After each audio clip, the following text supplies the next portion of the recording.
Welcome, and welcome again to a new Deep J. Wilson STEM video. In previous videos, using the CodeOrg platform, and again, giving big shout outs to them for creating this platform to help CS teachers educate our students and students the opportunity to use this platform to learn. So again, big shout out to them. So in previous videos, I showed you how to create variables using the platform, setting their animations, changing some of the properties. But now we're going to add some movement to our characters and to our projects. And one of the ways that we do that is we're going to use the function draw. And you'll hear people call it the draw loop, but personally, what I like to do is I like to call functions a way to simplify code, a way to make a whole lot of things happen with one line of code. But again, we'll get to that part a little bit later. But let's create some movement, okay? And again, we're going to do that using the draw loop. And so what I'm going to do, just to simplify things, just so you know, I am going to move this draw sprites feature on line 13. I am going to move that later, but I just want to leave it there for now. So on line 13, how we're going to do is we're going to create this function. Actually, we're going to call this function. So function draw. Okay. And then we open our parameters. Now, what we do here is after we create this function, or after we call this function, we have to tell the program what is it that we want you to draw. You might be saying, well, then we draw our sprites. Well, the draw sprites is just draw the sprites once.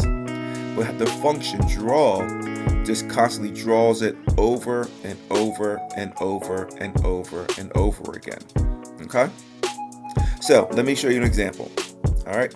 So I'm going to do function draw, and inside my braces here, I'm going to tell my program what is it that I want you to draw over and over and over and over again.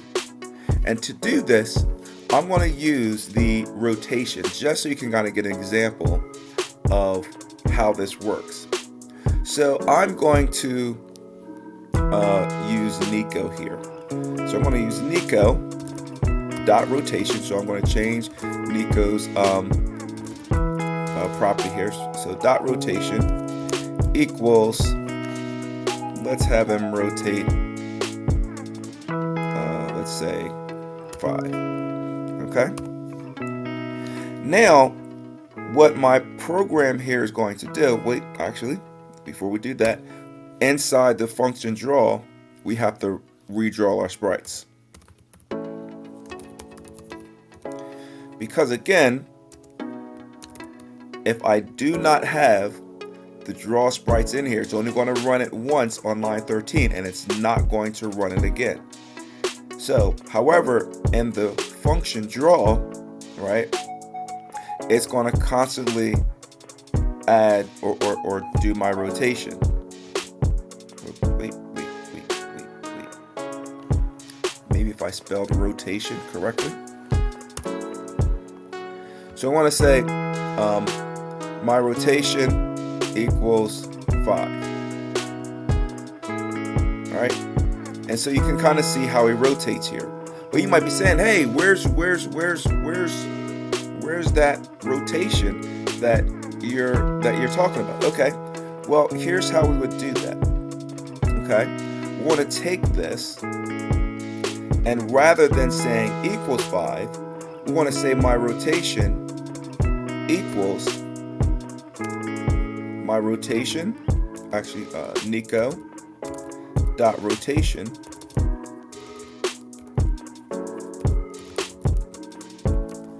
plus 5. Okay, so now you'll see my rotation.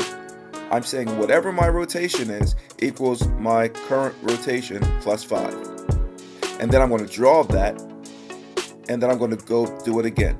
My current rotation plus 5, and just constantly keeps this in a loop. It's going to do it over and over and over and over again until you have something like this. You might say, "Whoa, that's pretty cool," but why is it drawing over itself over and over and over again? What if I don't want him to look like that, right? So let me show you what you need to do, because again, remember, all this doing is just drawing everything in here all over again. What I can do to make it look like he's actually turning, I can actually add a background. Just draw my background again. And again, you can set your background color to whatever you'd like. You can set it to blue, white, green, black, yellow, whatever, okay? So I'm going to draw my background. And let's do yellow. Why yellow? Because I want to. All right. So now watch what happens. And now you don't have all that extra stuff being drawn behind Nico, right? So because again, it's drawing the background, drawing Nico and his rotation, and then drawing sprites, and then doing this over again. Drawing the background yellow. So that's a way that you can have your characters have some animation. But what if I don't want, what if I don't want to do anything with Nico's rotation? How about if I change Nico's X position or his Y position? So remember, just like we did, like we learned before, right? We can change just the property here. So then Nico's X equals Nico's X plus 5. And so then it looks like Nico's walking across the stream. Now, hey, well, what if I want Nico to go the other direction? Well, Nico's X equals Nico's X minus 5. And now Nico is going to the other side of the screen. Okay?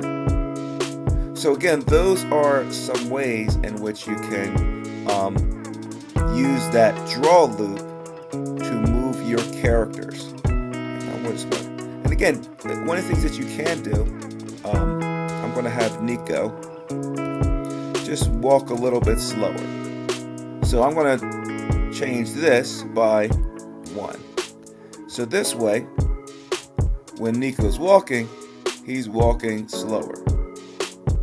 And notice each time he's still walking behind Isabel, because again, we wrote that code here, right? And then we're still drawing those sprites. But let's say, okay, we want Nico and Isabel to be walking together.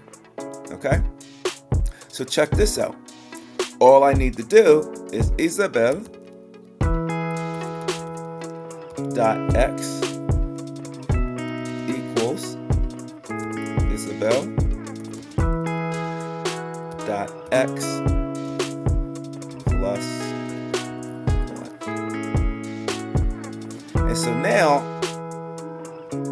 they're going to be walking together. Okay? So those are some really cool ways in which you can begin to start using this draw loop on the CodeOrg CodeOrg platform. Again, thanks for watching, and again, please smash that subscribe button. Tell your friends about us. Tell your peeps. And again, hashtag go build something cool. Thanks again.